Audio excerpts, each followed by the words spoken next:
What is something you still wouldn't buy even if you got rich one day? A man asks the bartender where the bathroom is. First door on the left, he says.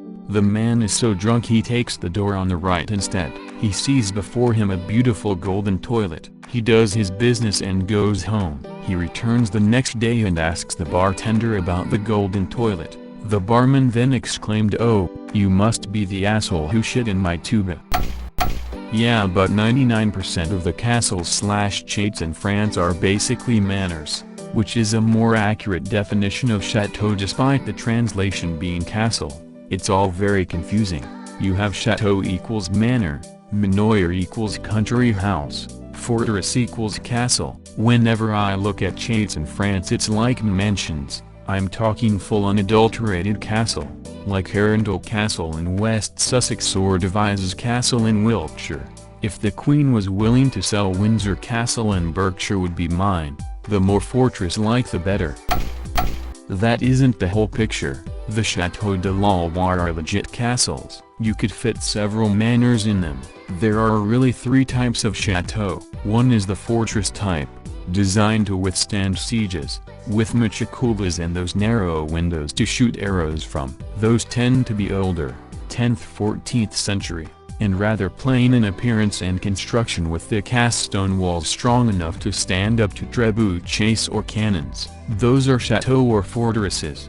They don't have fancy grounds on the outside. They're more like rings with the living quarters facing in. One is the small nobility luxury residence, with dozens of rooms, huge grounds, lavish architecture, etc. Those are chateaux. Then there's the massive ultra-luxe king-type chateau like Versailles or the Trianon and a few others, hundreds of rooms, acres of fancy gardens, etc. Those are chateaux or more commonly palais, cf.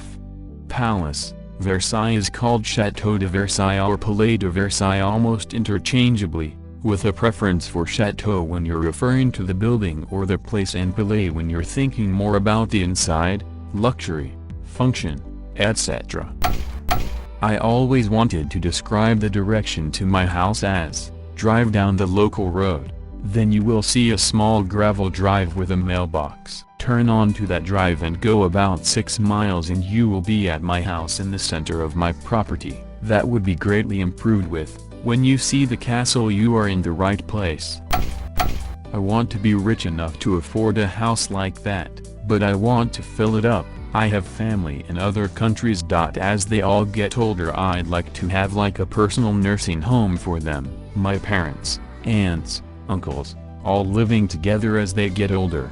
They all have separate wings so they can have their privacy, but are all close so that they are never alone. I'd also hire a cleaning crew and a couple of nurses to help as they got even older.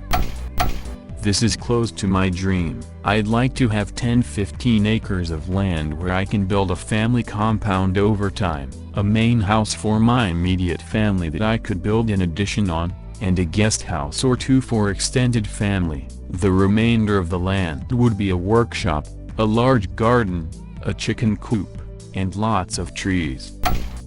I feel the same way with friends. If I came into stupid money I would just buy some property somewhere and start building houses, then play Oprah, you get a house, and you get a house. I figure the best thing I can give my friends is stress-free housing. I'd also build a nice community building in the middle so we can do communal meals or cookouts whenever, have some nice big tables for board game nights, etc., and a great internet connection shall be had by all.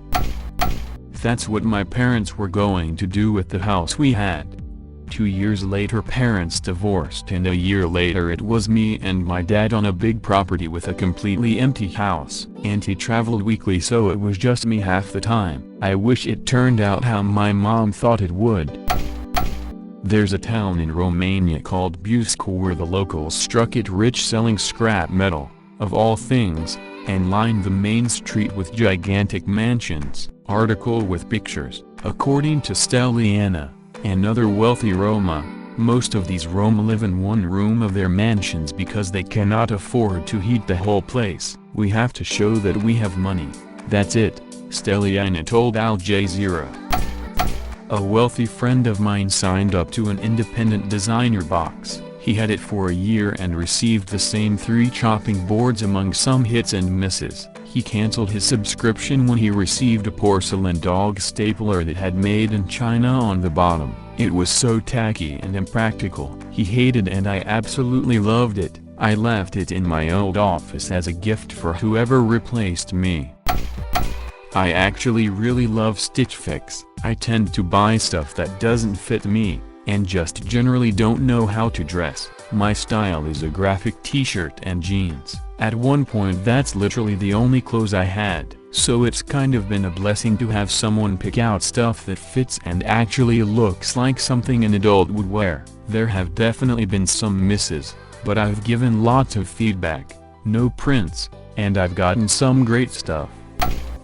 Placeholder so I can come back to this. I did the math on this for a different post a few months ago. I'm just gonna copy and paste it. So, while gold is technically rare, there isn't any going to waste, so we aren't running out of it. We've mined most of the gold around already, but it just gets melted and sold again or sold as antiques. Also, gold is incredibly malleable, and is able to hold its form while incredibly thin. That sheet of gold is probably around 0.1 microns thick. For reference, a sheet of paper is around 100 microns thick. While gold leaf can vary in thickness depending on its use, for ease of calculations let's assume each sheet is 0.1 microns thick. Lengthwise, let's say each square is 10 centimeters long, about 3 inches. Assuming it's 24K gold, the volume of 1 gram is 0.052 cubic centimeters. Therefore a gram of gold pressed to fit a 10 centimeters by 10 centimeters mold would be 0.052 centimeters thick. In microns, that would be 5.2. If each sheet is 0.1 microns thick, that means you would get 52 sheets from 1 gram of gold. According to Google, right now 1 gram of gold is about $58 US. That means each sheet is about 90 cents worth of gold. Now, most gold leaf is not 10 by 10 cm. For baking, it's sold in much smaller sheets, around 3 by 3 cm.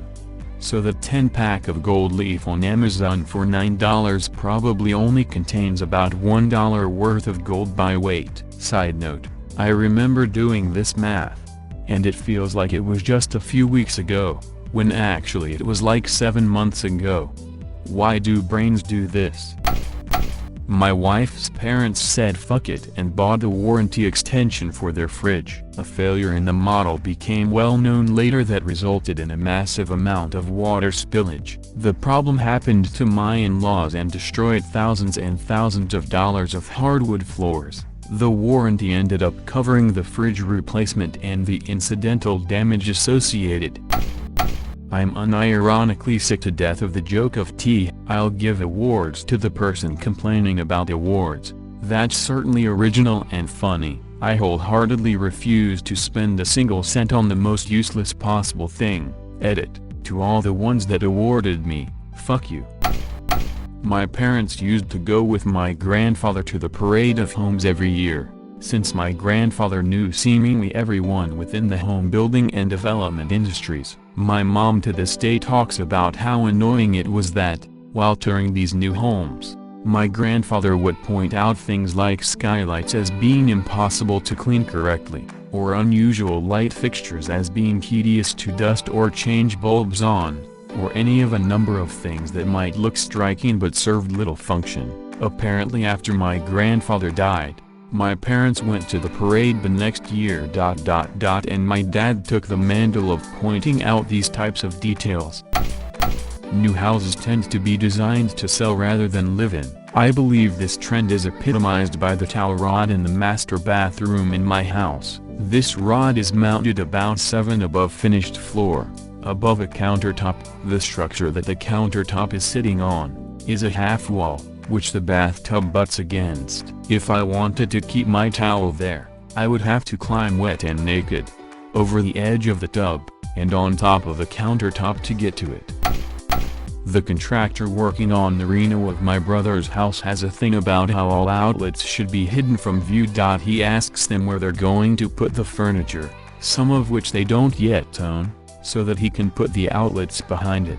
I do a lot of reno work, so they, thinking that was absurd, asked me if that was normal as I expected. He doesn't do a lot of already purchased homes.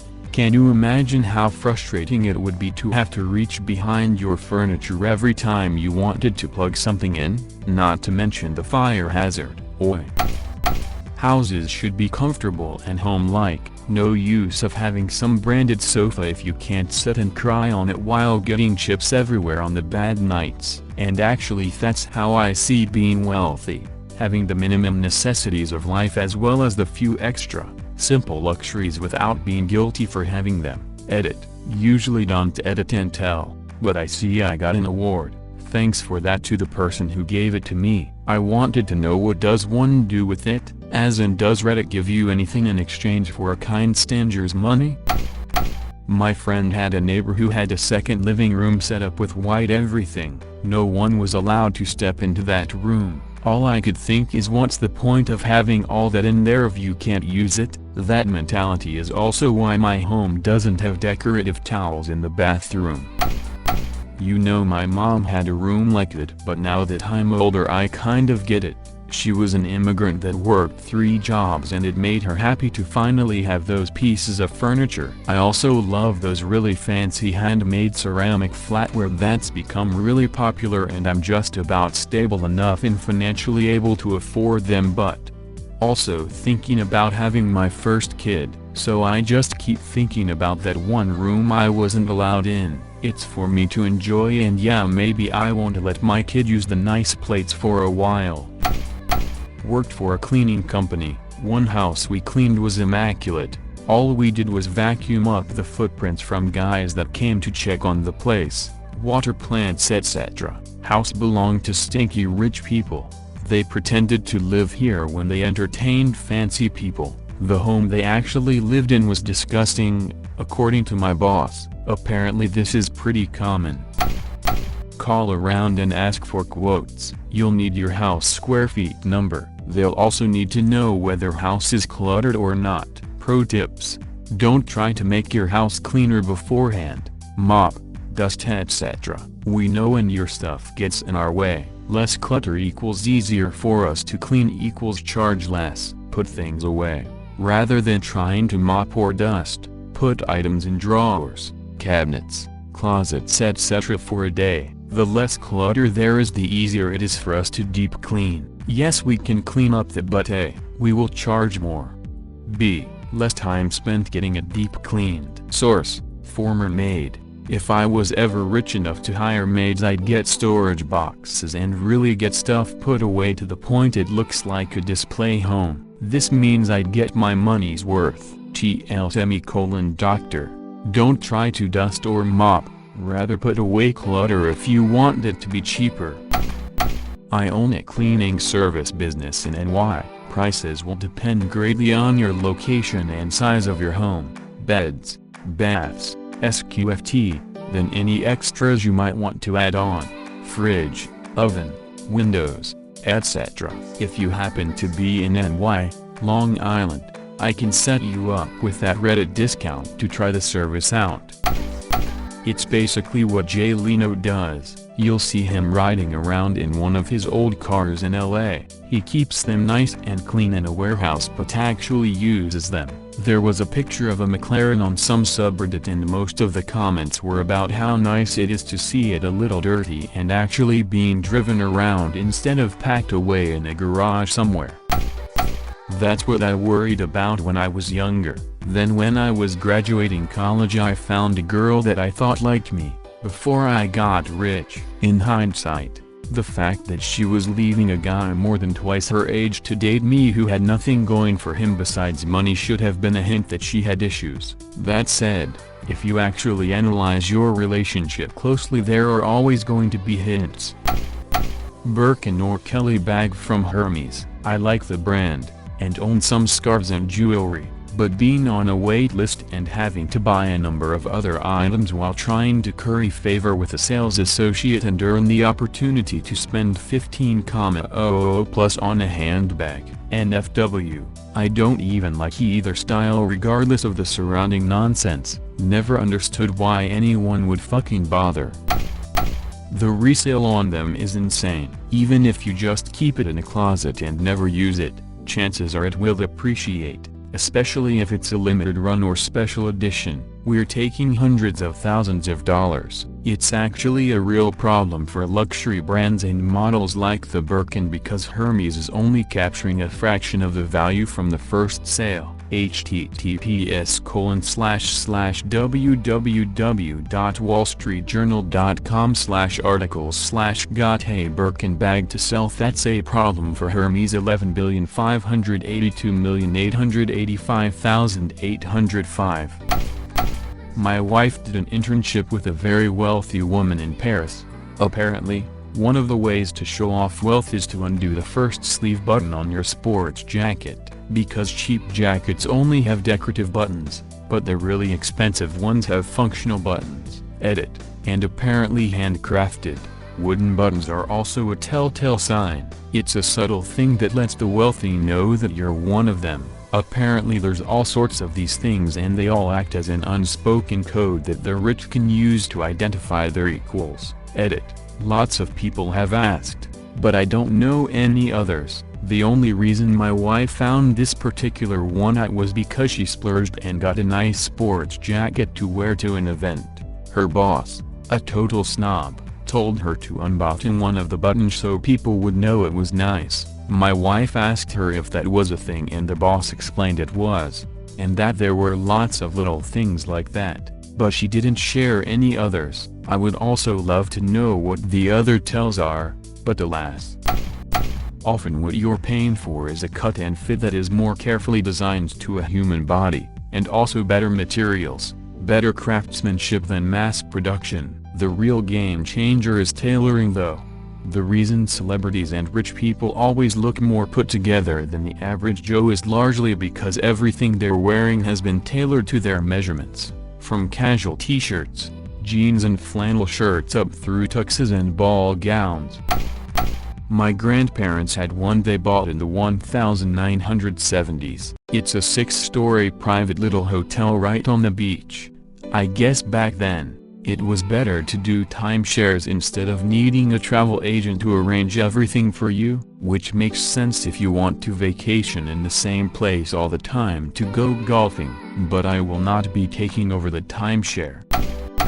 Back in the day your travel agent was putting in hours. They were calling people to talk to them in person, negotiating favors, etc. If you knew you wanted to go to Florida and didn't care if you missed the most popular times, a timeshare was actually not a bad deal. These days, there's multiple competing websites for you to do all that yourself in minutes. I love renting lakeside Airbnbs during storm season for like 1/10th of the summer price and just watching the waves roll while sipping cocoa inside. Shit rules.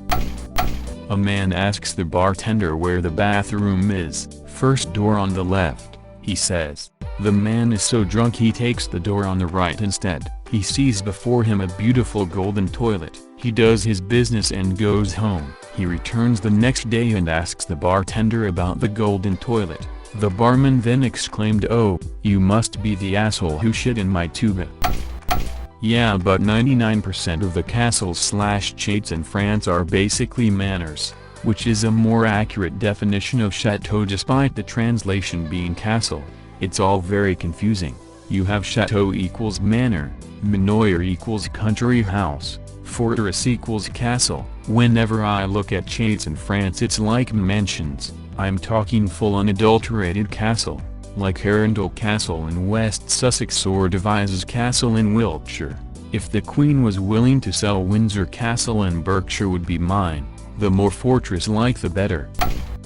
Man, Versailles is something else. It's a level of luxury almost incomprehensible. I lived in France for a bit and visited a few castles and chateaux, including Versailles, and that place doesn't even come to mind when I think of chateau.